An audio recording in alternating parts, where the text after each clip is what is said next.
My name is Rebecca. I am 34 years old, and I am the founder and principal consultant of an independent data analytics firm in Boston, Massachusetts. Until a heartbreaking Tuesday afternoon, I genuinely believed I had a solid modern American marriage, one built on equal partnership, financial independence, and mutual respect. Porch. 4 years ago, under the sea breeze of Cape Cod, as the pastor read the vows about staying together through good times and bad, for richer or poorer, I foolishly believed the man standing beside me meant every single word. But I was wrong, and I was completely naive. The nightmare began on what seemed like an ordinary Boston morning. I was sitting in my downtown office, running complex predictive models for a major national retail client, when my iPhone started vibrating frantically on the desk. The caller ID showed my mother, Martha. The moment I answered, her heavy sobs came through the speaker. She was crying so hard that I could barely make out what she was saying. Piece by piece, I put together the terrifying news. My father, John, had suddenly collapsed while mowing the backyard lawn. Emergency responders had rushed him to an extremely expensive private heart hospital in downtown Boston. My mind went completely blank. I pushed my keyboard away, grabbed my coat and handbag, and rushed out of the building into Boston's congested traffic. The hospital waiting room felt suffocating. Pale gray walls, uncomfortable vinyl folding chairs, and air heavy with the sharp smell of disinfectant mixed with sour, stale machine coffee. It was an environment filled with pure anxiety. I found my mother curled up in a chair in the corner. She was clutching her handbag like a lifesaver, pale as a sheet, her hands shaking uncontrollably. I ran over and wrapped my arms around her. My father was in the ICU, facing a major medical crisis. The doctors diagnosed him with a severe, large-scale cardiac event, warning us that his heart could fail at any moment. The medical team explained that he required an immediate, highly specialized emergency bypass and stent procedure. However, under the harsh realities of the American healthcare system, we hit a critical obstacle. Because the ambulance had rushed him to the nearest top-tier private heart center to save his life, the facility was completely out of network for my parents' Medicare and their supplemental commercial insurance. A billing director with tired eyes gave my mother a firm ultimatum. To assemble the top cardiac surgical team for immediate emergency surgery, the hospital's financial system required an upfront good faith estimate deposit of $15,000. Without it, the medical team could only provide basic life support and could not proceed with the crucial operation. For a retired couple living entirely on fixed pensions and Social Security checks in an expensive city, $15,000 was an overwhelming sum. My parents had worked hard all their lives. My father taught high school history for 30 years, while my mother ran a small local independent bookstore. They lived frugally, but recent high prices and my mother's previous prescription expenses had completely drained their modest savings. Watching my mother, after 40 years of marriage, sitting paralyzed by financial fear in that cold corner while her husband fought for his life, behind closed doors, broke my heart. I held her trembling hands tightly and promised her that I would handle everything. I told her not to shed another tear over the money. I thought about my father.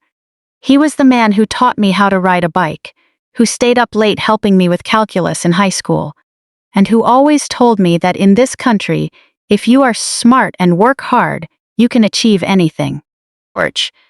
The thought of letting him slip away simply because he ended up at an out-of-network hospital was completely unacceptable to me. I looked down at the crumpled hospital payment notice in my hand, $15,000. It was a significant amount, but compared to what we had in our joint emergency account, it was a minor sum. My husband David and I both earned six-figure incomes. We lived in a spacious, beautiful suburban home in an affluent Boston neighborhood, took European vacations every year, and drove luxury cars. We unquestionably had the ability to resolve this crisis in seconds. When we married 4 years ago, David insisted on setting up a joint emergency fund. He always presented himself as a traditional, financially responsible head of the household, arguing that married couples should combine their safety nets. So we regularly deposited savings into a high-yield joint account specifically intended for life and death emergencies just like this. However, David had insisted on adding an advanced security feature to the account. Any single withdrawal or transfer over $10,000 required dual biometric authorization through the banking app. At the time, he claimed it was to protect us from losing substantial wealth in case of identity theft or scams. Trusting him completely, I agreed without a second thought. I was convinced that the man I married would never hesitate when it came to saving my father. I pulled out my phone and dialed David's number. My hands were trembling, but I forced my voice to stay steady. I quickly and clearly explained the entire crisis: the severe cardiac event, the out-of-network billing issue, and the $15,000 deposit required by the hospital. I told him I needed him to come to the hospital immediately to authorize the release of the funds on his phone so the surgeon could go into the operating room right away. On the other end of the line, David sounded thoroughly annoyed.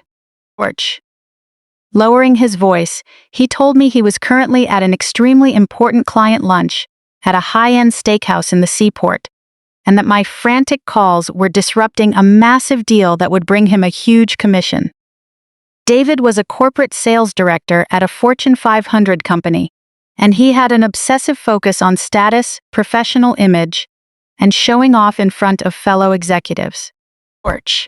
I practically begged him, emphasizing that this was a matter of life and death. He let out a loud, dramatic sigh over the phone, clear enough for me to hear over the clinking cutlery of the high-end restaurant. He coldly remarked that he would come over after finishing his last glass of scotch, treating my family's crisis like a minor annoyance on his busy schedule. The next hour felt excruciatingly long. I paced back and forth between the registration desk and the heavy double doors of the ICU. Rain beat against the hospital's large glass windows as I checked my phone every couple of minutes. The moment he arrived, the transfer would take less than 60 seconds. I would initiate the request. David would scan his face to approve the security prompt. The $15,000 would transfer instantly, and my father would be cared for. I bought my mother a hot coffee from the machine and placed my cashmere cardigan over her shoulders. She kept asking me if David was really on his way, and each time I swallowed my tears and assured her that he was coming right now.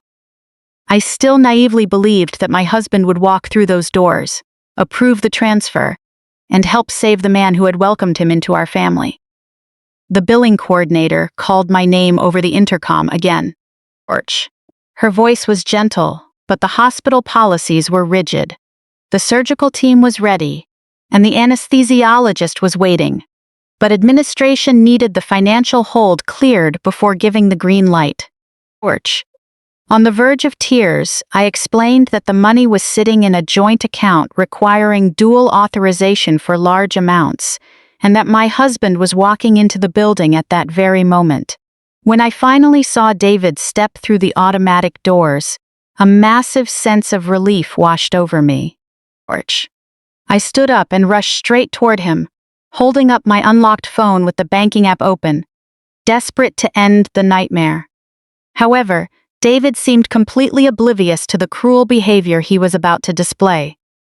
He walked through the glass doors at a slow, leisurely pace, showing no regard for the intense urgency in the waiting room. He was wearing his custom navy Italian suit, the outfit he reserved for high-stakes client negotiations, with his silk tie slightly loosened at the collar.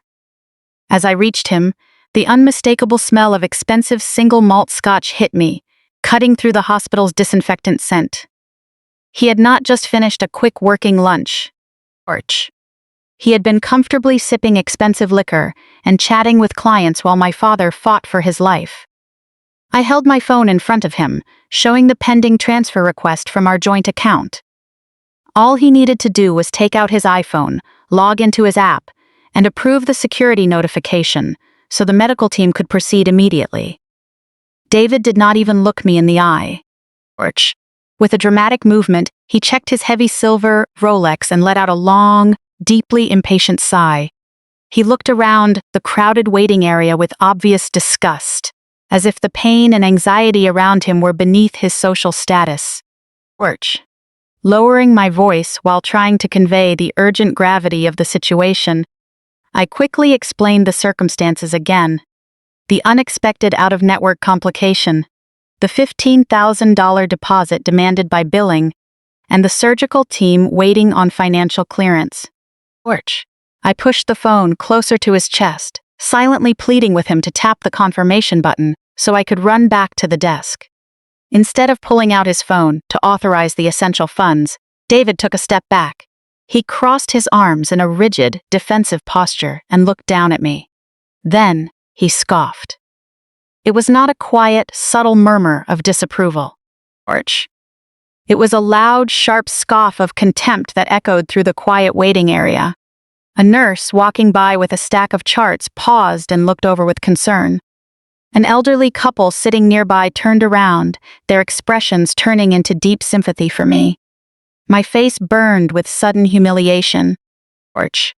I begged him again, keeping my voice low, reminding him that my father was inside, the same man who had welcomed him 4 years ago and covered more than half the cost of our lavish wedding. I reminded him that the money in that high-yield account was our shared safety net built from our salaries, and that taking out $15,000 could easily be replaced over the next few months, without making any difference to our lifestyle. David shook his head with a condescending smile. He raised his voice, making no effort to keep our private conversation discreet, allowing everyone nearby to hear every word. He accused me right in front of the room, saying that I was being hysterical and completely irrational. He claimed that handing over a large stack of cash to a private hospital without having a lawyer review the billing codes, without consulting external experts, and without identifying insurance loopholes was the exact definition of poor financial management that he despised. I stared at him, my mind struggling to process what was happening. This was not a corporate negotiation over a quarterly budget. A human life was on the line. My father's time was running out, and he was standing there lecturing me about medical billing codes. With tears finally spilling down my face, I looked at him and asked directly if he was truly going to stand there and let my father suffer over a temporary medical deposit. I practically begged him to open the app, scan his face, and complete the transfer. I even promised that if it made him feel better, I would repay his half down to the last cent using my private consulting income. I just needed the money released immediately so the surgeon could begin. David looked at me, his expression turning entirely cold and uncompromising. Without looking toward my mother, crying in the corner, or glancing at the ICU doors, he looked straight at me and made a statement that instantly destroyed our marriage. He told me that my parents were my own problem, adding that my money was mine, and his money was his. He had built his entire self-image around being the traditional, dominant provider. He constantly told me, our friends, and anyone who would listen that his heavy financial responsibilities as a sales director kept our household running smoothly. For years, I had blindly accepted that narrative. I trusted his management of our joint finances, because it clearly made him feel important, masculine, and respected. I never questioned how our assets were divided, because I genuinely believed we were equal partners building a secure future together. I reached into my pocket, took out my smartphone, and laid it flat on the table. I opened our joint banking app and pressed my thumb against the scanner. The screen unlocked, displaying bold green numbers for our shared checking and savings balances. Normally, I opened this app only to transfer my share of household expenses, or verify that a major bill had gone through. I had never sat down to conduct a thorough financial audit of our shared accounts. However, my entire career was built on analyzing raw data, identifying hidden patterns, and uncovering facts behind complex numbers. It was time to apply those exact skills to my own marriage. I navigated straight to the Transaction History tab and set the filter to display the past 36 months. I began scrolling through the long list of deposits and withdrawals. The first thing that stood out was the reality of our household income. I adjusted the filter to show only incoming deposits. Every 2 weeks, David's corporate salary was deposited into the account. It was a respectable figure, but it was nowhere near the level of wealth he constantly boasted about to everyone else. Then I filtered for my personal financial contributions. Every week, I transferred a fixed percentage of my consulting income into the joint account to cover what I believed was my fair 50% share. The math was clear and indisputable. My weekly transfers consistently matched David's bi-weekly paychecks, and most of the time surpassed his income. For many months, I had actually been the primary earner, pouring the majority of liquid cash into our shared account. The image he had carefully constructed over 4 years began to fall apart. He was not a selfless provider carrying the financial weight of our home. We were contributing equally to fund our comfortable suburban lifestyle. Yet he insisted on controlling every major financial decision. An hour earlier, standing outside the ICU, he had claimed he refused to drain his hard-earned savings, acting as though every dollar in that joint account belonged exclusively to him. I took another sip of the bitter coffee, keeping my eyes fixed on the screen.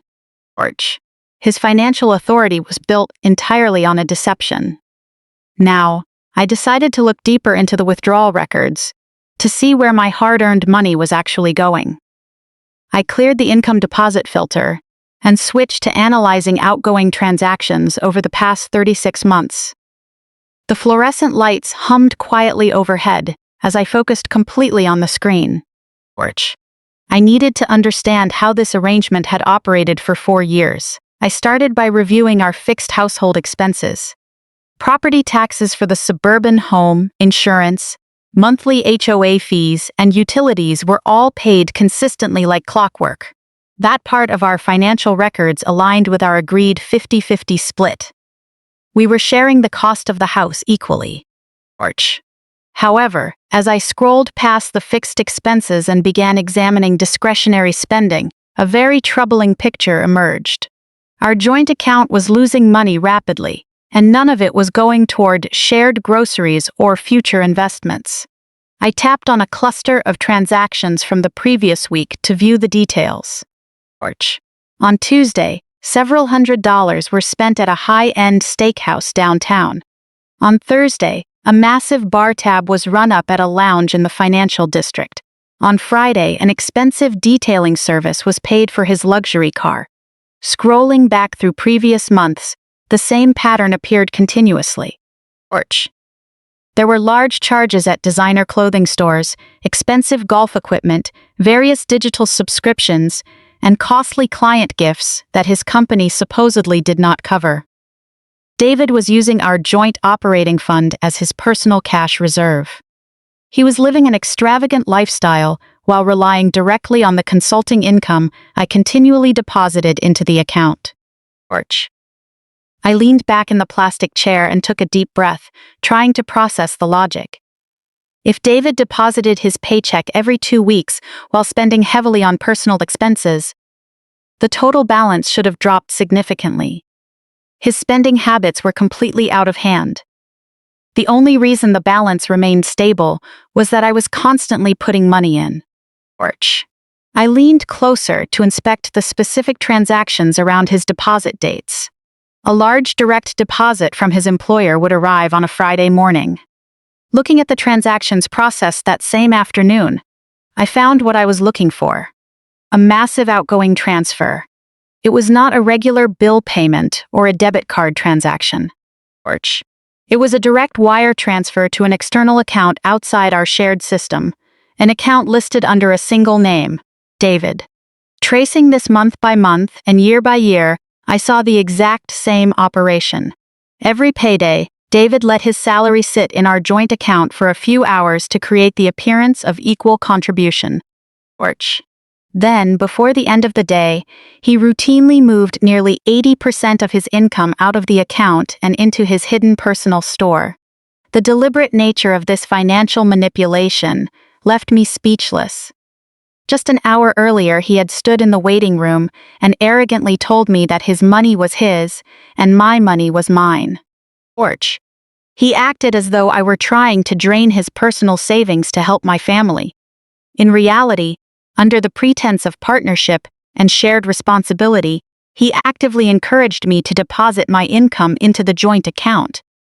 Then he used my money to cover the majority of our shared expenses and his own personal spending, all while quietly accumulating his own wealth on the side. He had been relying on my hard work to maintain his lifestyle while building a private financial reserve for himself. The initial shock of betrayal transformed into a cold, focused anger. This was not a simple misunderstanding about a household budget. It was a calculated, long-term exploitation of my trust and my earnings. I realized that my consulting business, which he often dismissed as a minor effort, was actually the main support keeping his lifestyle afloat. Without my regular deposits, his spending habits would have drained his income in a matter of days. He depended on my continued work and contributions, while constantly putting me down to maintain his sense of control. I took another sip of coffee to keep my focus sharp as I prepared to examine the records even further. If he was moving his salary to a hidden account while using my money for daily expenses, I needed to see the full extent of the situation. I reset the app filters, searching specifically for large, recurring, outgoing transfers over $500 to determine if there were other major drains over the past 4 years. The screen updated, displaying a long list of significant transactions. Skipping the mortgage and standard household bills, I looked for anything unusual. It did not take long to spot them. A distinct, predictable pattern of withdrawals appeared on the digital statement. A specific set of transactions occurred with exact regularity. Checking the dates. January 1st, February 1st, March 1st. The pattern extended back without interruption to the very first month we opened the joint account. On the first day of every month, 3 automatic wire transfers were processed. They were not labeled under any familiar vendors, student loan providers, or utility companies. They were routed to 3 separate external accounts, none of which matched the private account David used for his salary. Every 30 days, significant amounts were being transferred out of my earnings. The issues in my marriage were far deeper than I had ever realized. With steady fingers, I tapped the first recurring transfer to view the transaction details.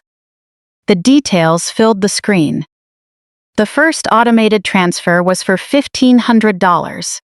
Looking at the routing information for the receiving bank, the recipient was listed as a regional mortgage servicing company.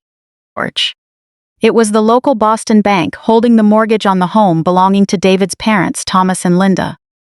As the truth became clear, my heart pounded. I opened the memo line attached to the transfer, which clearly stated that it was for Thomas and Linda's primary residence payment. I sat motionless in the cafeteria. I remembered every Sunday family dinner we attended at their home over the past 4 years. I remembered how Linda praised David in front of extended family, bragging about how responsible and successful her son was for taking care of his aging parents so they could enjoy retirement without financial worries. Thomas would pat David on the back with pride, and David would humbly accept all their praise. Meanwhile, I had sat across the table smiling, completely unaware that I was the one paying for their housing expenses. David was not acting out of personal generosity. He was using my consulting income to fund his parents' retirement. My hands shook with anger. I opened the second recurring transfer in the monthly set. This transfer was for $1,000. Tracing the routing number showed that it went directly to a major luxury automotive financing company. The memo line was completely clear, stating that it was for Brittany's vehicle lease payment. Brittany was David's 28-year-old sister, who rarely held a steady job. She was accustomed to a comfortable lifestyle, frequently showing off trips, designer clothes, and her brand-new luxury SUV on social media. I remembered the day she drove that vehicle into our driveway, stepping out to brag about how her brother had surprised her with a luxury lease. David had stood next to her with a satisfied smile, accepting her gratitude. All the while, that $1,000 monthly payment was automatically leaving our joint account, funded entirely by my work. I had been paying for the lifestyle of someone who routinely made light of my practical choices and dismissed my data analytics career. Determined to see the complete picture, I opened the final automated transfer. It was a recurring payment of $500 routed to an exclusive country club outside Boston. This was where David spent almost every weekend, networking with corporate executives and entertaining potential clients. He always claimed that maintaining the membership was an essential professional investment that paid off through bonuses. Yet he was not even paying for those networking expenses himself. He was withdrawing $500 of my money every month to support his social image while complaining whenever I spent money on a weekend yoga retreat. I put my phone down and calculated the total numbers. $1,500 for his parents' mortgage, $1,000 for Brittany's vehicle lease, and $500 for the golf club. That added up to $3,000 a month, or $36,000 a year. Over 4 years, David had quietly moved $144,000 out of our shared funds to maintain his family's image. The hypocrisy was undeniable. He had refused to provide $15,000 for my father's emergency care, yet he had diverted nearly 10 times that amount to portray himself as a generous benefactor. That money was not used to support our marriage or build our future. It was used to fund an appearance where David received all the credit while I quietly covered the costs. My reaction was not an outburst or a loud argument. It was a clear, calm realization. The desperate woman who had rushed into the hospital looking for support was gone. In her place was someone who had gathered all the necessary facts and was ready to take decisive action. I put my phone back in my bag, finished the cold coffee, and stood up from the table. My father was resting in the ICU, his emergency deposit was settled, and the surgical team was taking care of him. My mother was sitting safely by his side, unaware of the financial details I had just uncovered. I had taken care of my family's needs using my own resources. Now, it was time to address the person who had been taking advantage of those resources. I walked out of the cafeteria, my heels making a steady sound on the floor. I was heading home to prepare for my husband's return. He had demanded complete financial independence, and I was going to carry that out with total precision. The drive back to our suburban neighborhood felt completely different from the frantic trip earlier that afternoon. The heavy rain had turned into a light drizzle, matching the calm focus in my mind. Holding the steering wheel, I systematically reviewed every piece of evidence I had found. Using my hands-free phone, I called my personal attorney, Diane, a sharp corporate lawyer who had helped me set up my business years ago. I kept the conversation brief and direct. I told her I needed her to draft an ironclad post-nuptial agreement mandating immediate and complete financial separation, individual responsibility for all future debts and expenses, and full independence of personal assets. Diane understood my approach immediately and did not ask unnecessary questions. She promised to send the completed document as a PDF to my private email within the hour. As I pulled into our driveway, my phone chimed with a notification confirming that the PDF had arrived in my inbox. I sat in the driver's seat for a moment, looking at the warm lights coming from our living room windows, where my husband was sitting, completely unaware of what was coming next. I walked into my downstairs home office, printed out the thick legal document on the wireless printer, and practiced page stapling it neat and tidy. Holding the agreement, I walked up the stairs, ready to present him with the ultimate illusion of complete surrender. The house was filled with the rich smell of expensive Italian takeout pizza and roasted garlic. Porch. David was stretched out comfortably on our massive custom sectional sofa, his tailored suit jacket casually tossed over a nearby armchair. He had a bottle of imported craft beer in one hand, and the TV remote in the other, his eyes locked onto the Boston Celtics game playing on the giant flat-screen TV. When I walked into the living room, he did not even bother to look up or mute the television. Porch. He took a slow sip of his beer, his gaze fixed on the game. His entire posture projected absolute, untouched comfort. He looked like an executive enjoying a quiet weekend after putting an unruly subordinate back in line. I stood behind the sofa, observing him for a few seconds. Porch. A wave of overwhelming disgust swept over me, but I swallowed it down, forcing it behind a carefully crafted mask of exhaustion and defeat. I needed him to see a woman broken by harsh reality, her pride completely chipped away. I walked around the sofa, placing myself right between him and the television to block his view. David let out a loud, dramatic sigh and finally gave me his attention. Porch. Raising an eyebrow, he seemed annoyed that I was interrupting his game. He asked with clear annoyance if my sick father was still taking up an expensive bed in the ICU. Keeping my expression flat, I lowered my eyes to my hands before looking up to meet his arrogant gaze. Porch. In a frail voice, I told him that while my father's condition was temporarily stable, his upcoming recovery process would be extremely long and costly. I deliberately let my shoulders drop, playing the role of a helpless daughter, overwhelmed by family burdens. Then I looked him in the eye and said the exact words he was desperate to hear. I told him he was right. Porch. I watched his posture shift instantly. His impatience melted into a smug, highly satisfied smile. Sitting up slightly, he set his beer bottle on the glass coffee table, suddenly deeply interested in my sudden surrender. I kept my voice soft and submissive, admitting that his firm words at the hospital were a necessary wake-up call. Porch.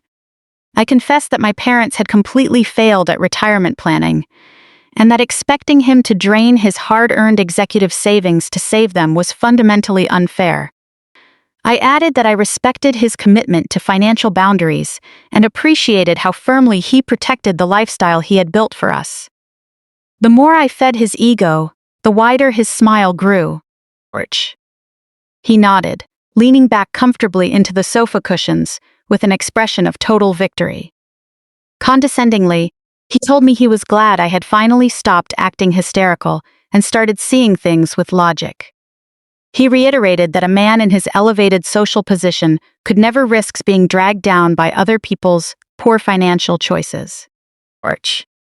Reaching into my bag, I pulled out the thick stack of papers and gently placed the document on the glass coffee table next to his beer bottle. I told him I wanted to prove that I fully understood his financial boundaries. I explained that the hospital bills would keep snowballing, and that my parents would likely need long-term financial assistance, which I would handle on my own. Porch. Looking at him with complete sincerity, I said I never wanted him worrying that my family would act like financial parasites, targeting his corporate savings or his future bonuses. I framed the document as a protective shield, custom-built entirely for his benefit, calling it a strict financial separation agreement. Porch. I explained that it legally guaranteed that from this second on, my debts were mine alone, my family obligations were my sole responsibility, and his wealth would be protected beyond anyone's reach. David's eyes lit up the moment he saw the title of the agreement. He saw no hidden warning signs or traps. Porch. He only saw a shaken wife willingly giving up any future claims to the substantial wealth she assumed he possessed. He picked up the document and casually flipped through a few pages, not bothering to read the detailed legal clauses. Porch. The text clearly outlined a complete separation of all future income, debts, assets, and family obligations, but his blind confidence kept him from examining what those words actually meant. He did not call his lawyer or ask for time to consider the consequences. All he cared about was legally removing himself from my father's endless medical bills. Pulling an expensive silver pen from his jacket pocket, David signed his name on the final page with a dramatic flourish movement. Handing the document back to me, he arrogantly called it the smartest decision I had made since we got married, adding that money would never be an obstacle between us again. I waited quietly for the ink to dry before slowly closing the folder. I softly replied that he had no idea how right he was. Satisfied, he picked up his beer and turned his attention back to the basketball game. He genuinely believed he had successfully defended his fortune and established total control over me. In reality, he had just signed the very document that legally authorized me to cut off the financial pipeline, funding his fragile life. Early the next morning, before the sun had fully risen, I was already awake. The house was completely quiet except for David's steady, heavy breathing beside me. He was stretched out across most of the bed, unaware that the countdown to his financial reckoning had officially begun. I slipped out of bed quietly, grabbed my clothes, and went to the guest bathroom to get ready. I chose a sharply tailored gray suit, the kind of outfit that commanded instant respect in business negotiations. Today was not about casual comfort. It was about executing a precise, uncompromising transaction. Grabbing my leather briefcase, I made sure the signed agreement was securely stored inside the folder. I paused at the kitchen counter to brew a quick cup of dark roast coffee. The clock on the microwave read 6:30 a.m. The downtown bank branch opened at 8 a.m., and I intended to be their very first VIP client. I left a brief note on the counter, telling him I had an early client meeting, then stepped out into the cool morning air. The drive downtown was smooth and unhurried. Morning traffic had not yet built up, allowing me to drive at a calm, steady pace. I tuned the radio to a classical music channel, letting the structured rhythm steady my breathing. In my mind, I carefully reviewed my checklist, ensuring I had every account number, routing code, and identification document required. Just as the security guard unlocked the bank's large glass doors, I parked in the VIP garage next to the main branch. Walking with complete confidence, I crossed the marble floor of the lobby and headed straight to the reception desk. I requested an immediate meeting with our dedicated relationship manager, Mr. Harrison. Because I had maintained substantial cash flow and high balances in my business accounts over the years, I was escorted into his glass-walled office without delay.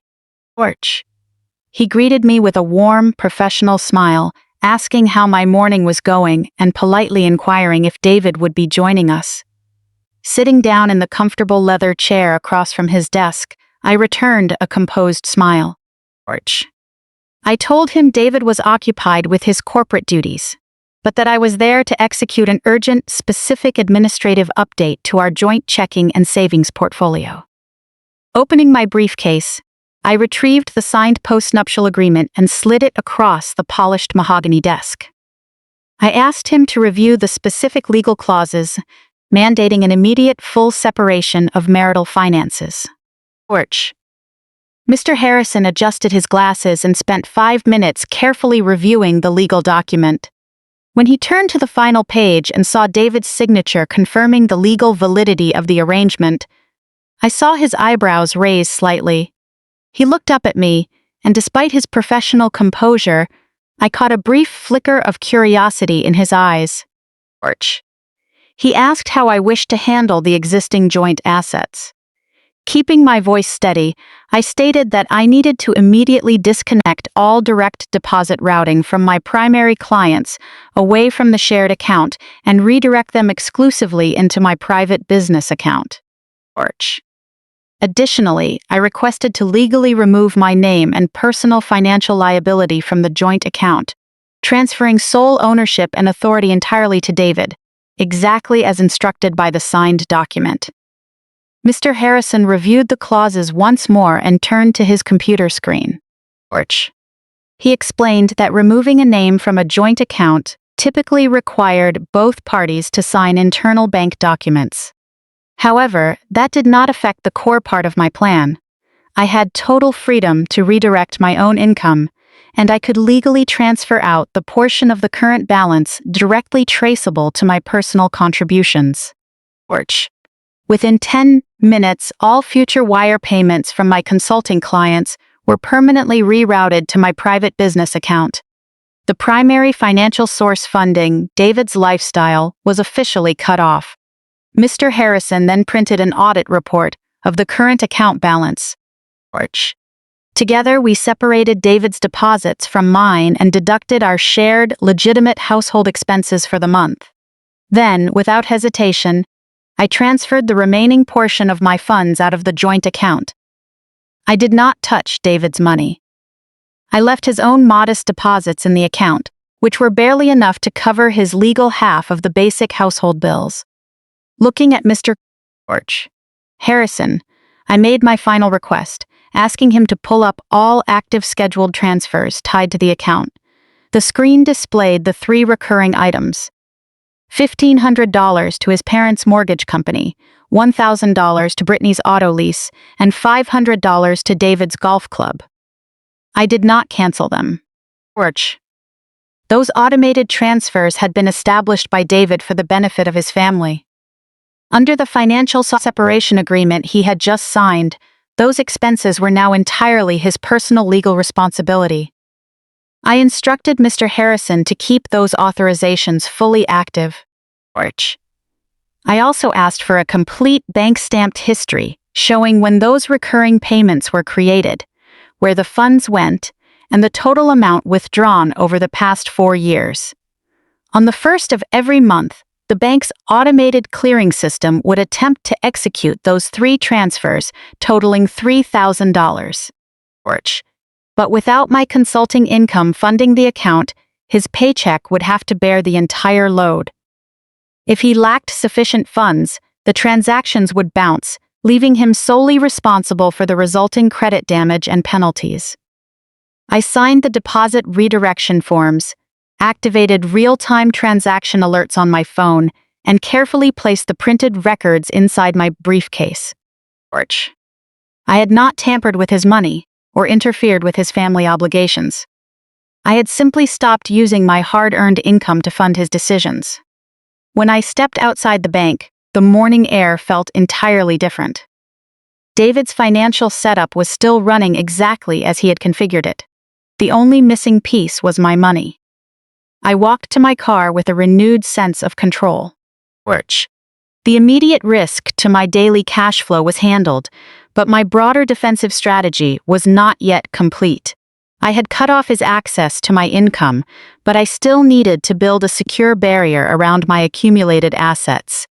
I drove from the financial district to a discreet wealth management firm on the other side of the city. Over the past year, I had vetted an elite fiduciary and asset protection specialist named Benjamin, though I had never formally retained him. Today, his specific expertise was essential. His office was quiet and private, located on the 40th floor of a glass skyscraper overlooking Boston Harbor. The quiet reception area featured dark leather furniture and polished chrome, projecting absolute discretion and financial authority. Benjamin was a sharp, meticulous professional in his 50s. Seeing me arrive without an appointment, he immediately recognized the urgency of the situation. He brought me into a private conference room and offered me a glass of sparkling water. I declined the water and sat at the long mahogany table. I did not waste time discussing my failing marriage or complaining about my husband's behavior at the hospital. I kept the conversation entirely professional, focusing on asset protection, liability shielding, and strategic wealth management. I outlined the full scope of my personal financial portfolio, including high-performing tech stocks I had bought years ago and the projected income pipeline from my consulting firm. I gave Benjamin clear instructions to immediately establish an irrevocable trust to legally separate my assets from any potential marital claims, future liabilities, or legal actions David might attempt once he realized his primary income source was gone. Benjamin listened carefully, taking notes on a notepad. He asked specific, technical questions regarding the legal origins of the funds and the ownership structure of my consulting firm. Because I had registered my firm as an independent legal entity, and because David had never shown interest in my career, the process of separating and transferring the assets went smoothly. Benjamin drafted the necessary documents to move my tech stock portfolio under the protection of the new trust. We then systematically updated all future business income streams, ensuring every dollar generated by my firm flowed directly into the secured setup. As I reviewed the final execution documents, I felt a deep sense of security.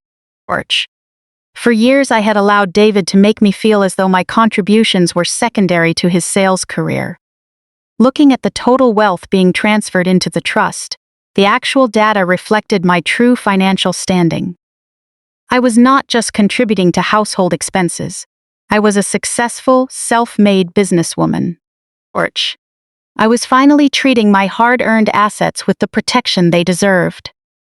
I signed the thick stack of legal documents, formally authorizing the immediate transfer of all high-value assets under my name. With my personal financial protection secured, I turned my attention back to my priority.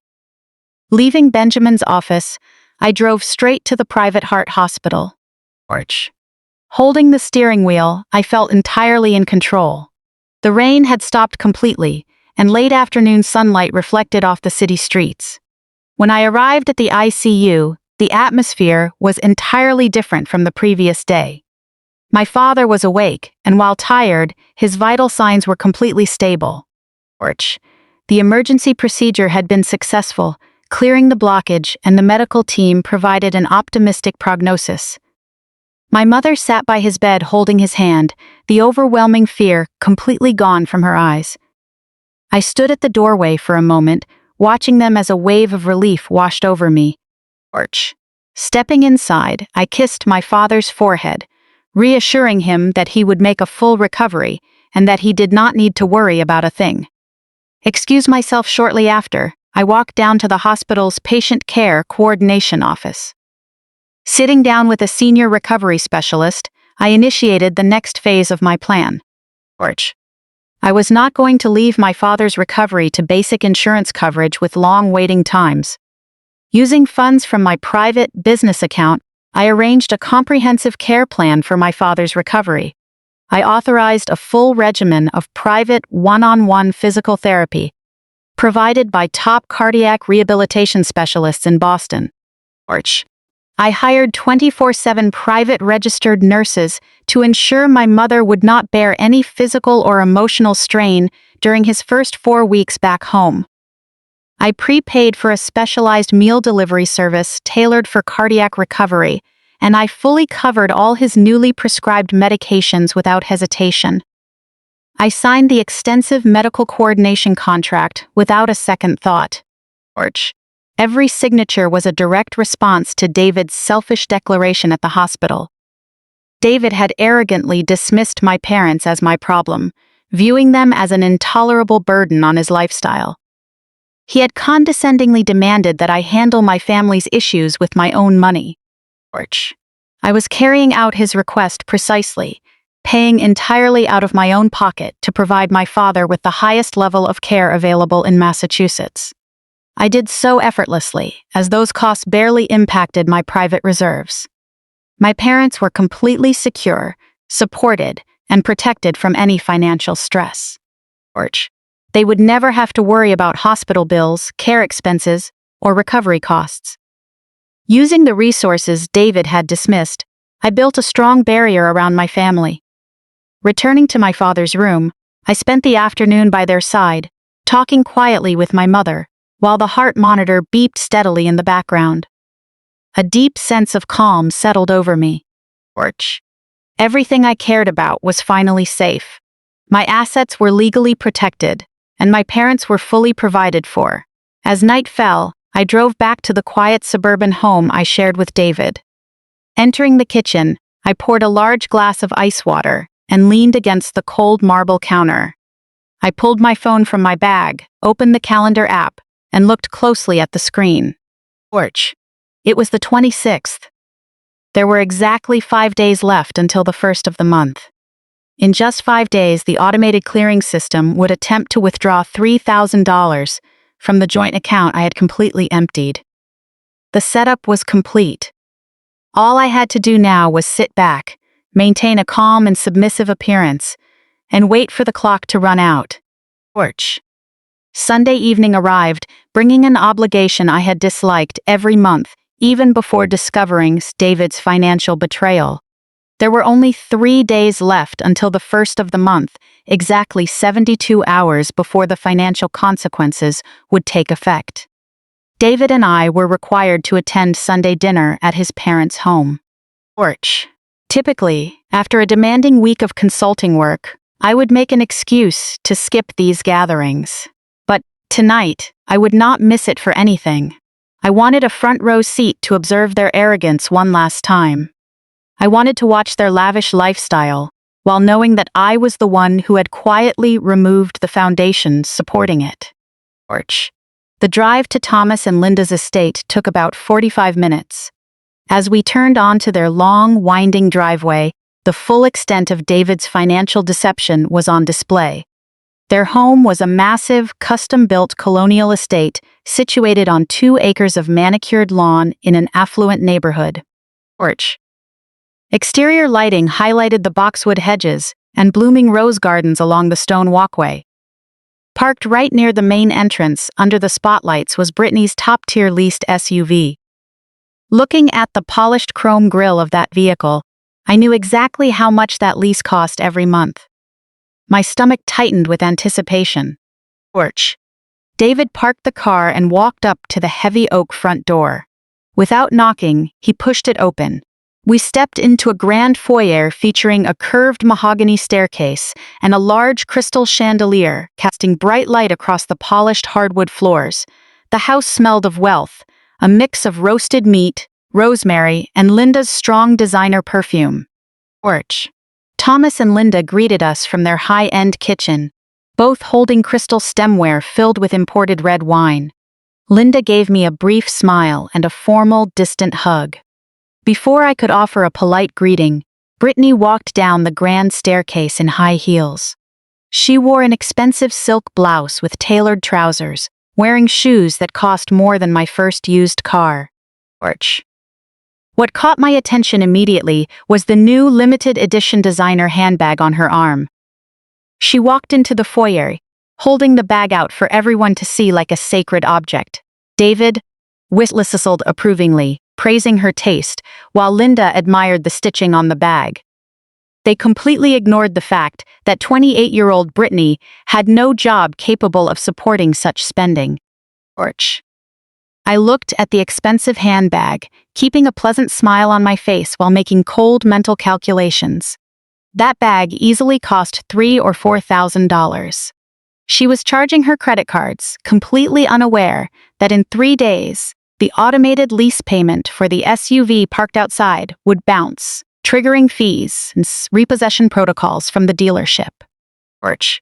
We took our usual seats at the long dining table, and the family's dynamic quickly resumed its familiar pattern. David sat at the head of the table next to his father, dominating the conversation with loud, exaggerated stories about his corporate sales success. Thomas listened attentively, treating David not just as a son, but as the leader of the family. Torch. Linda kept David's glass filled with wine and made sure his plate had the best cuts of steak, hanging on his every word.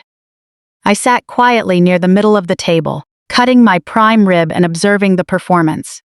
This was the family dynamic my hard work had been fully subsidizing. Torch.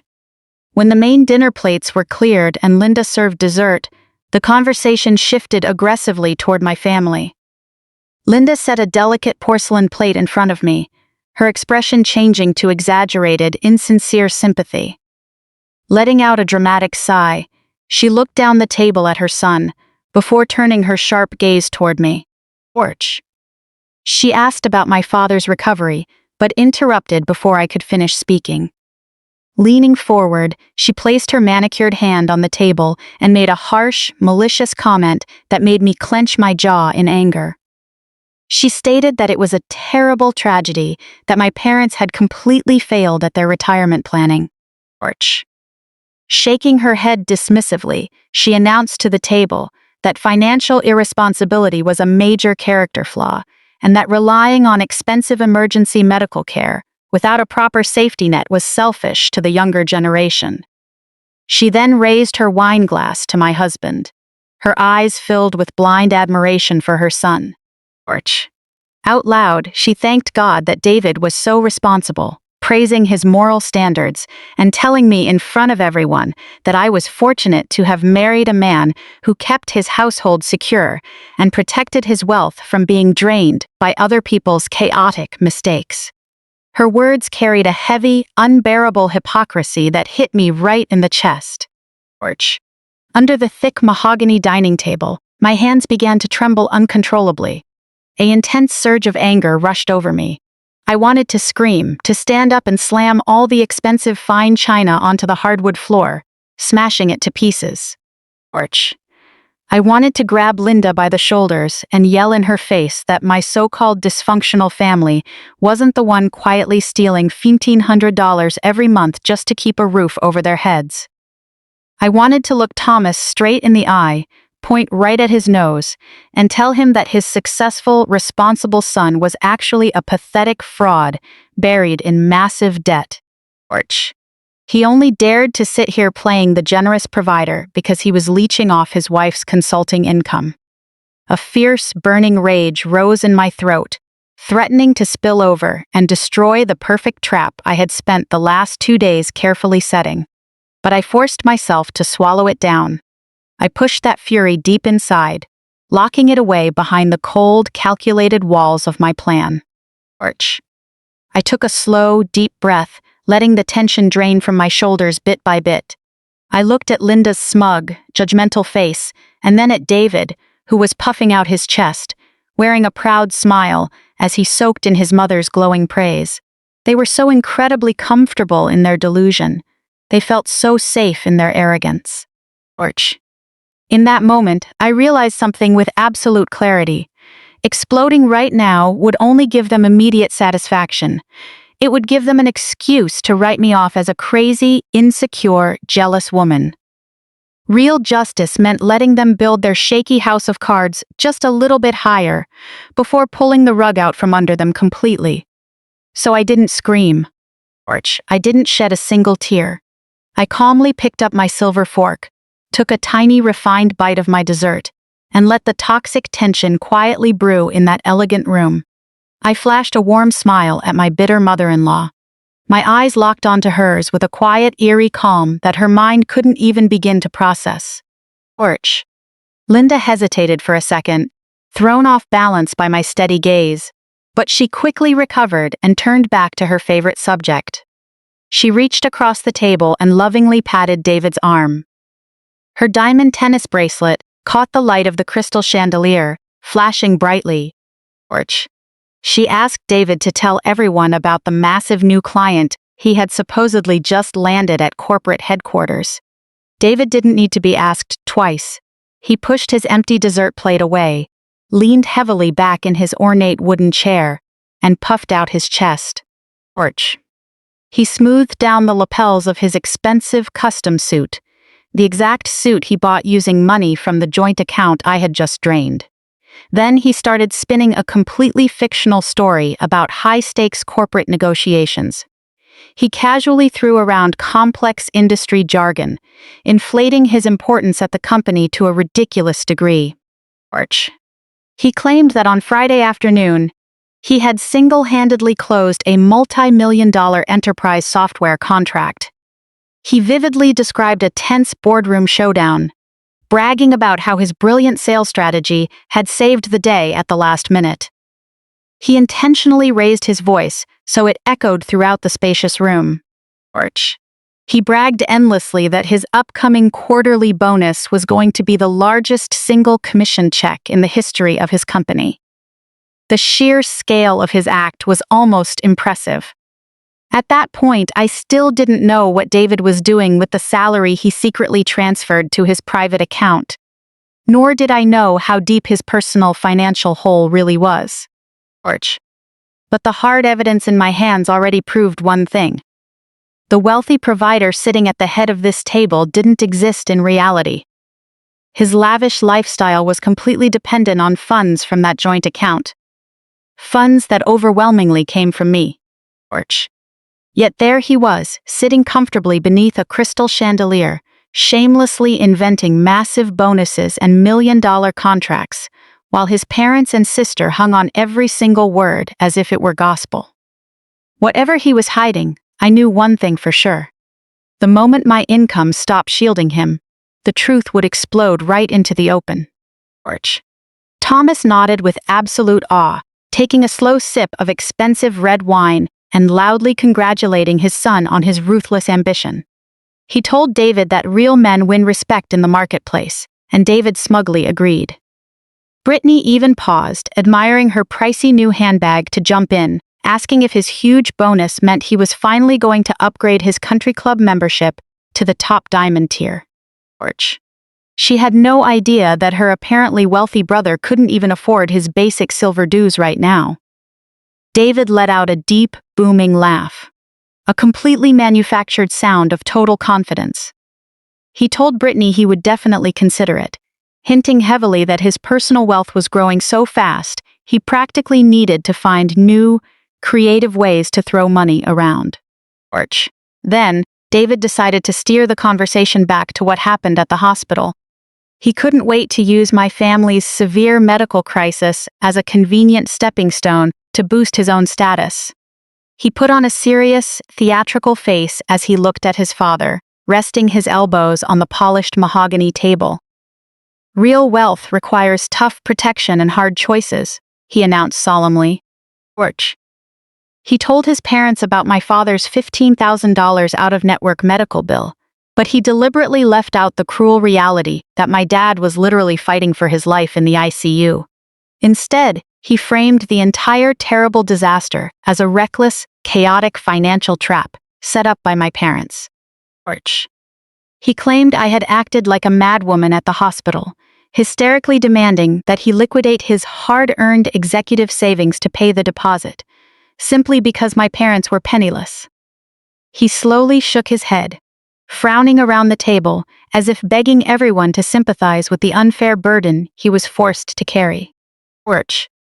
He told them he had to put his foot down immediately to stop the financial bleeding. He proudly recounted how he stood firm in the hospital waiting room, establishing hard, unbreakable financial boundaries. He made it clear to his parents that he had forced me to sign a strict legal document completely separating our assets. He claimed it was the only way to protect the luxurious lifestyles he so generously provided for everyone sitting at the table. Linda gasped with delight. She pressed her manicured hand to her chest, loudly praising his incredible foresight and courage. Thomas slammed his hand on the table, declaring, "A real man protects his castle from outside liabilities. Even if those liabilities are his wife's parents, you don't give an inch." David soaked in every second of it. A smug, self-satisfied grin spread across his face. He felt completely justified, fully backed by the toxic echo chamber of his family. But David could never be satisfied, just elevating himself. He always had an unhealthy need to drag me through the mud to make himself look bigger. He turned his eyes toward me, filled with a sickening, condescending pity. In front of the whole family, he told me that this was a harsh but necessary lesson for my personal growth. He made a dismissive gesture with his hand, a gesture meant to completely belittle my lucrative career as a data analytics consultant. He told his parents that while my little freelance gig was cute for passing the time and buying organic vegetables, it wasn't real money to live on.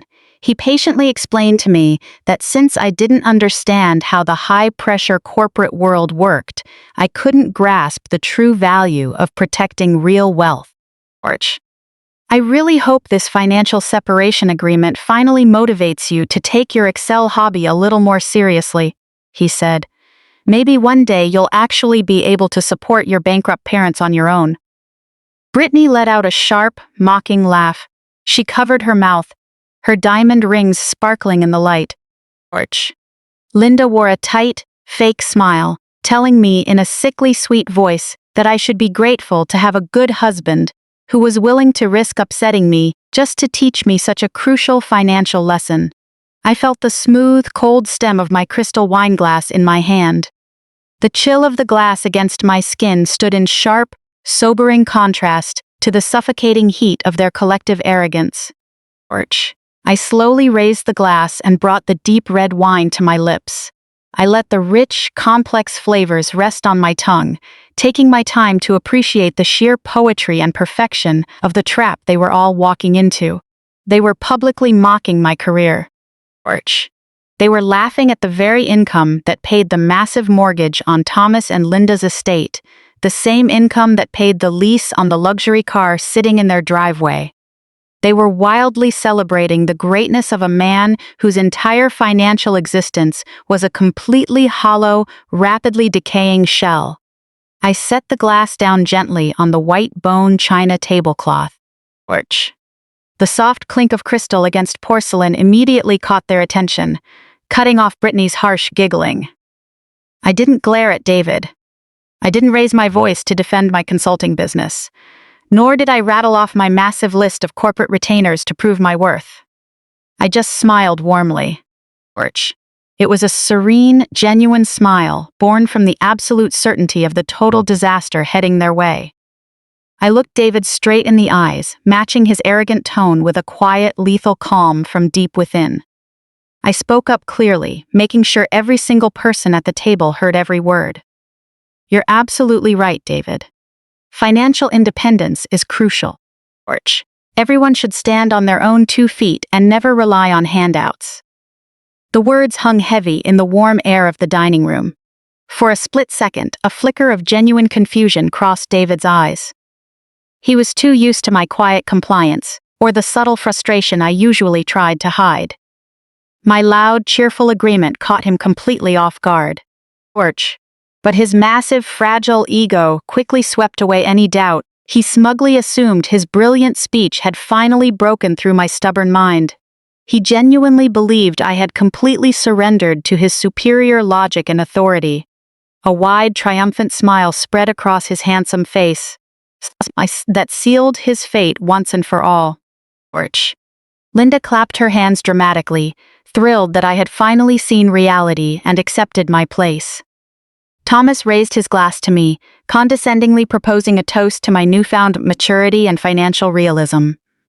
Brittany rolled her eyes, completely bored, and went back to admiring her designer bag.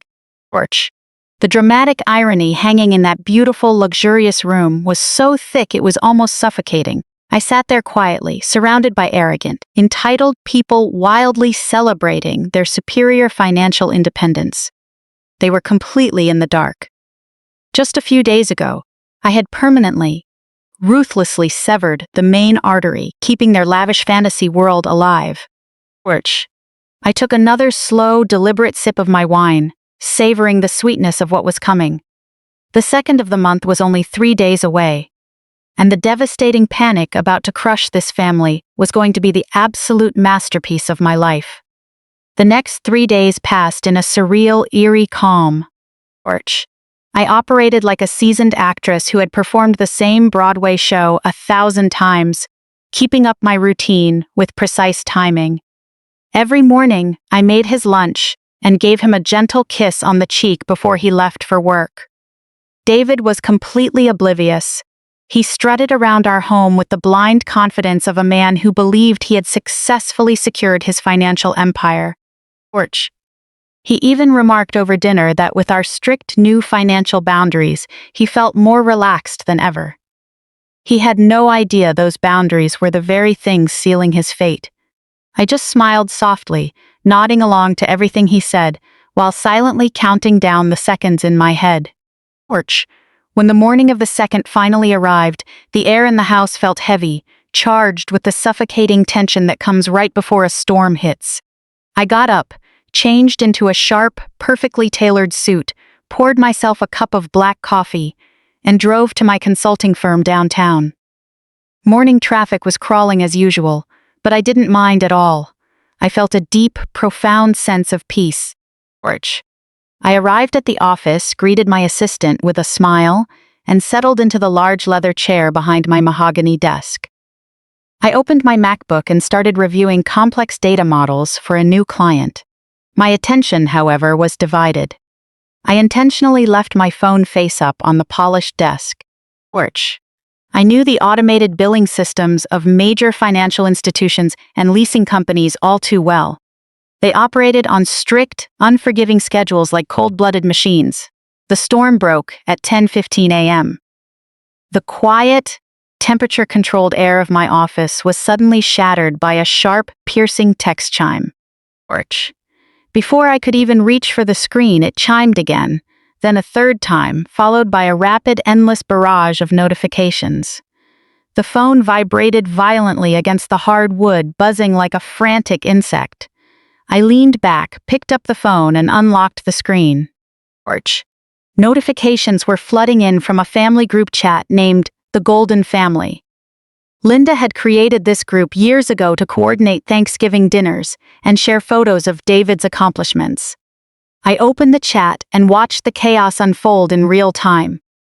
The first message was from Brittany, typed entirely in screaming, all caps, radiating a frantic panic I had never seen from her before.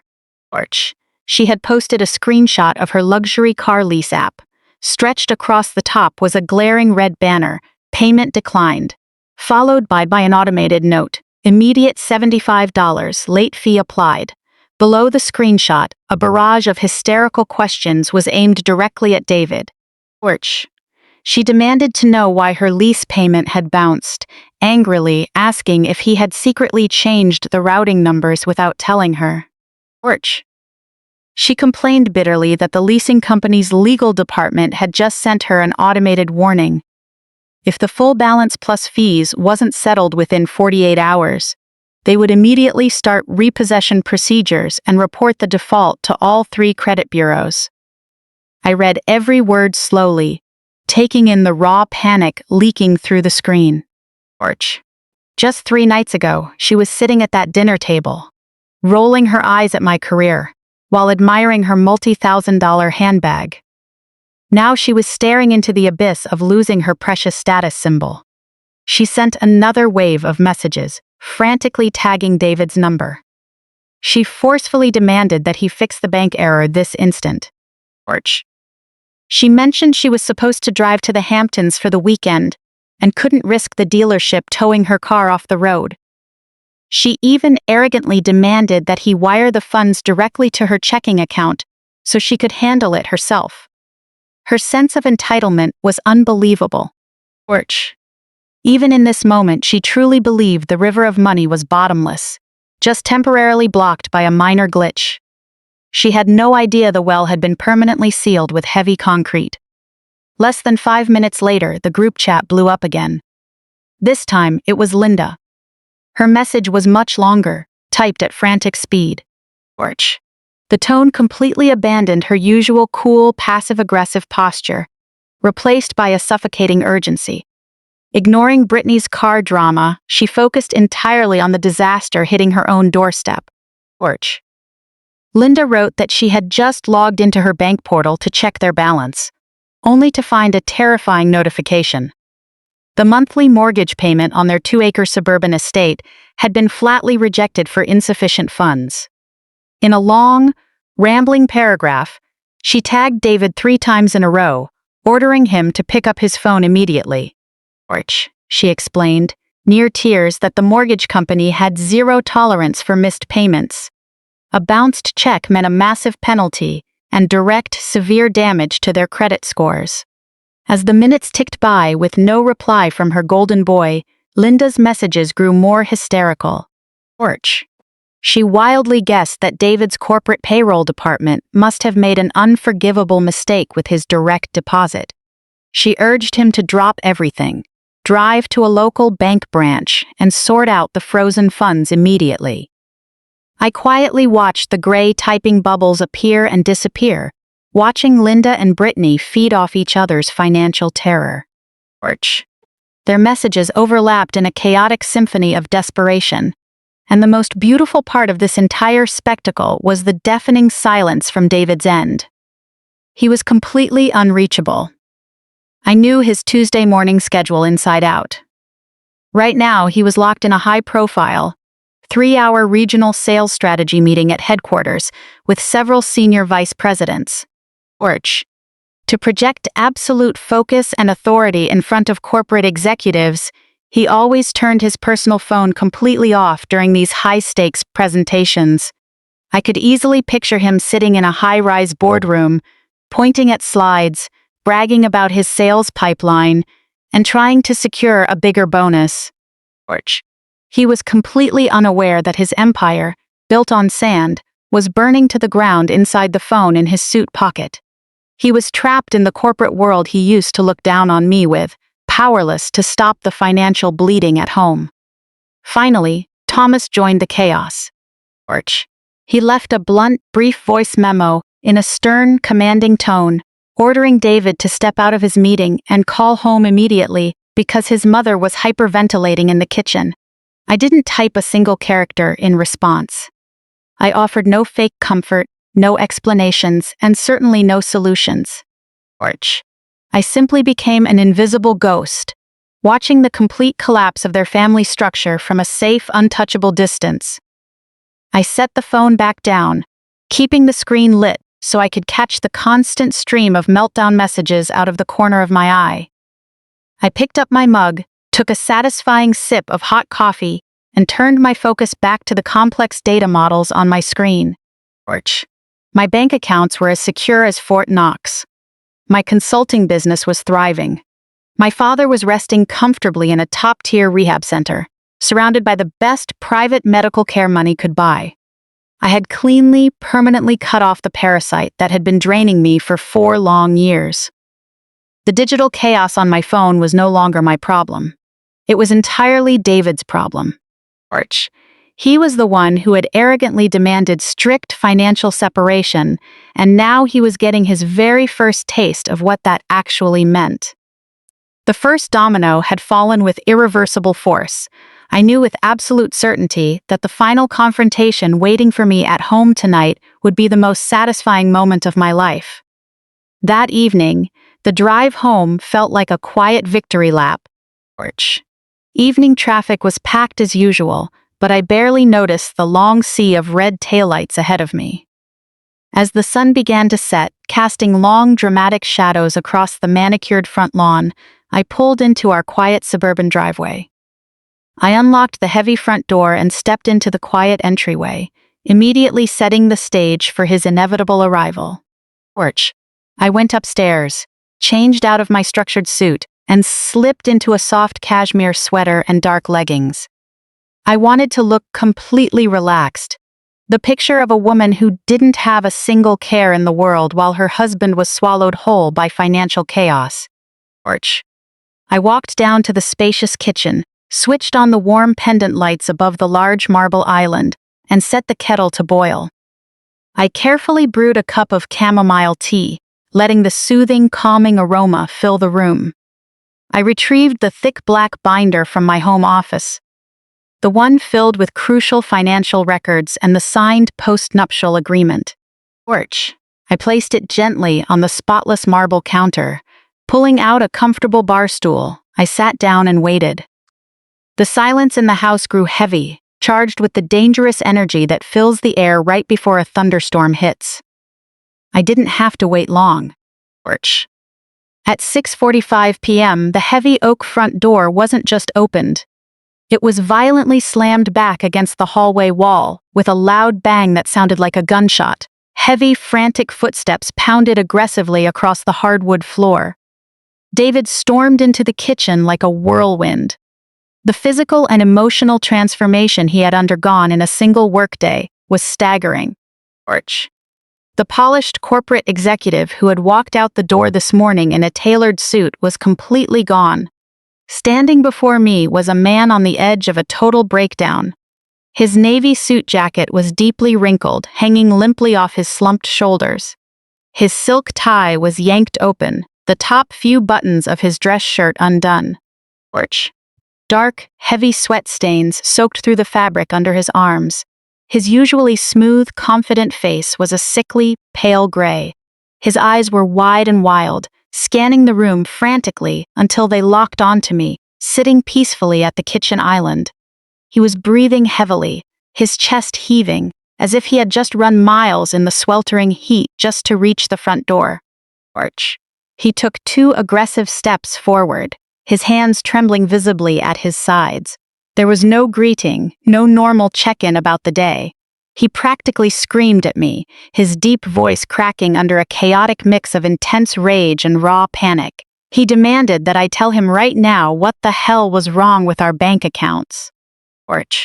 He pulled his smartphone from his pocket and slammed it face up onto the marble counter. The screen was still glowing with the long list of frantic, hysterical texts from his mother. He yelled that he had spent the last 2 hours hiding behind closed doors in his high-end corporate office, getting utterly humiliated over the phone by a regional bank manager. He shouted that our joint checking account was completely overdrawn and frozen. He screamed that his mother's massive mortgage payment had bounced, that Brittany was threatening to hire a lawyer over her auto lease default, and that his exclusive country club had just emailed him to say his membership was suspended due to payment failure. He slammed his hand onto the cold marble, furiously asking where my direct deposit was. He frantically asked if I had stupidly clicked on an online phishing scam, or if my consulting firm had suddenly gone bankrupt without telling me. He was completely incoherent. His mind was desperately grasping at any external excuse, because his massive, fragile ego simply couldn't handle the terrifying truth. I had intentionally orchestrated this entire collapse myself. He leaned heavily over the island toward me, his face flushed, features twisted in anger. He forcefully ordered me to log into my corporate portal right now and transfer the missing $3,000 back into the joint account before the bank foreclosed on his parents or repossessed his sister's car. Facing his explosive outburst, I didn't even blink. I didn't shrink back, I didn't raise my voice, and I certainly didn't reach for my phone to comply with his frantic orders. I simply picked up my ceramic mug, blew gently on the steam rising from the chamomile tea, and took a slow, deliberate sip. His frantic, sweaty hysteria stood in stark contrast to my quiet, unshakable calm, a contrast that seemed to infuriate him even further. He opened his mouth, preparing to bark out another aggressive command, but I calmly set the mug down on its coaster and raised my right hand, stopping the words in his throat. I reached over and picked up the thick black binder resting next to my teacup. I opened the cover, unclipped the heavy metal rings, and carefully pulled out the original copy of our fully executed post-nuptial agreement. I laid the heavy document flat on the smooth marble surface and slowly slid it across the island, stopping just inches from his tightly clenched fists. I watched his terrified eyes dart down to the printed pages. He recognized it instantly. That set of papers was the exact document he had signed just days before, sitting on our living room couch with a beer, beaming with triumphant excitement. Back then, he was arrogantly convinced that he was heroically protecting his massive fortune from being exploited by my greedy, demanding family. I stared straight into his eyes without blinking for even a second, making sure he could see the cold, hard reality staring right back at him. I kept my voice low, deadly, and perfectly measured, allowing the acoustics of the spacious kitchen to carry every single syllable straight to his ears with unbearable clarity. David, there is no bank error. There's no phishing scam. My consulting business is more profitable than it's ever been, but not another single penny of those profits is ever touching that joint account again. George, I reached out my index finger and tapped twice firmly right on top of his wild signature at the bottom of the last page. I smiled. In that moment, I felt the tremendous weight of the justice I was finally delivering after 4 long years of disgusting deception. My money is exclusively mine, David. George, isn't this the exact result you were so desperate for when you stood in that freezing hospital waiting room? I am never draining my hard-earned savings to clean up after your family's catastrophic financial planning. Your parents are completely, entirely your problem. He just stared at me, his mouth opening and closing silently. George. As the absolute, crushing reality finally shattered his sanity, he froze completely. The arrogant, wealthy executive persona he had spent 4 years meticulously building was now violently reduced to ashes. And the deafening silence that settled over our kitchen was the most beautiful sound I had ever heard. He stared at that piece of paper as if it were a venomous rattlesnake. For a long time, the only sound in the room was his heavy, ragged breathing. Then the initial shock began to wear off, replaced by a desperate, pathetic struggle to regain control. He slammed his hands flat onto the marble island, shaking his head violently, refusing to accept reality. In a tight, pleading voice, he told me to stop playing this crazy game. He desperately insisted that now was definitely not the time to teach him a lesson. The authoritative corporate edge in his voice was completely gone, replaced by pitiful begging. He told me this was a massive, unforeseen emergency, and that I needed to play the role of a supportive wife. With trembling fingers, he pointed weakly at the post-nuptial agreement, claiming it was just a piece of paper that didn't matter in the face of a real crisis. He begged me to open my banking app immediately and wire that crucial $3,000 back into the joint account. He made empty promises that we could sit down and renegotiate our finances when things were calm. But right now, his mother was hysterically crying, his sister was breaking down, and I needed to transfer the funds unconditionally. I didn't reach for my phone. I simply adjusted my position on the bar stool, elegantly folding my hands in my lap. I looked at him with cold, pure curiosity. I asked him why he needed my money to fix his family's emergency in the first place. I coldly reminded him that he was the hugely successful sales director who had just proudly bragged at Sunday dinner about closing a multi-million-dollar software contract. I kept my tone perfectly balanced, precisely mimicking the patronizing, patient voice he used whenever he belittled my career. I told him that, for a man with such a massive corporate salary, $3,000 should be pocket change. I sincerely suggested he simply log into his private bank portal and transfer a tiny fraction of his immense wealth to his mother to cover her mortgage. I reminded him that since he had so proudly established the boundary that my family was my problem, then logically, his family was entirely his problem. David gripped the edge of the marble counter, so hard his knuckles turned ghost white. He squeezed his eyes shut, shaking his head in agony. I can't use my own money, he finally forced out, his voice dropping to a dry, raspy whisper. He desperately claimed that his wealth was locked up in complex, non-liquid investments.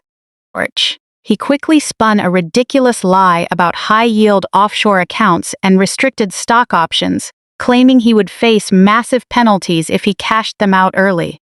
He pleaded that he was currently cash poor only because he had made a strategic, high-level investment just last week. It was a pathetic, transparent attempt to hold on to his golden boy illusion. But as sweat poured down his face, the lie collapsed the moment it left his lips. I ruthlessly backed him into a corner. I told him point-blank that I didn't believe a single word coming out of his mouth. I demanded to know where the money actually was. How could a man who systematically drained 80% of his paycheck into a hidden account every week claim he was short on cash? The question hit him like a physical blow to the chest. He stumbled backward, his spine hitting the edge of the stainless steel oven. In that exact second, he realized I had seen everything. He realized I had audited the entire ledger, tracked every hidden account, and mapped out every single dollar he had secretly moved. The last wall of his fragile ego completely caved in. He buried his face in his hands and let out a miserable sob that echoed mournfully through the warm kitchen. When he dragged his hands down his pale, sweaty face, his eyes were filled with the sheer desperation of a defeated man. Then came the confession. There were no high-level offshore investments. There were no restricted stock options. And there was definitely no massive quarterly bonus waiting for him. He broke down and admitted he was completely, utterly broke. I sat there quietly, taking in the full scale of his ruin. He began pacing frantically across the hardwood floor, pulling at his hair. The ugly truth spilled out of him in a foul stream of shame and absolute failure. He confessed he was drowning in $80,000 of high-interest credit card debt. The number hung heavily in the suffocating air. He shamefully admitted that the high-flying corporate sales world he idolized was a brutal, image-obsessed arena. To land big clients, he felt he had to look the part of a high-earning executive. For years, he had been funding a fake high-roller lifestyle, maxing out credit card after credit card just to buy expensive custom suits, cover massive bar tabs, and buy lavish gifts for his bosses. Even worse, he admitted he had developed a severe sports gambling addiction. He had been desperately chasing parlays and high-risk bets on his phone, trying to win enough to fill the growing black hole of his debt. Instead of winning, he dug the hole so deep he couldn't see the light of day. He stopped pacing and leaned heavily against the kitchen counter, unable to look me in the eye. He stared at the floor, his voice trembling with shame. He admitted that his corporate salary could barely cover the minimum monthly payments on his mountain of debt. He admitted that my independent consulting income, the career he constantly mocked in front of his parents to preserve his fragile ego, was the only thing keeping his entire house of cards from collapsing. He was completely dependent on my weekly direct deposits to pay the property taxes on our home, the utilities, the groceries, and to secretly cover his family's luxurious lifestyle. He had been running a massive financial shell game, siphoning my money to maintain his illusion of grand success, while his own personal finances were completely rotten.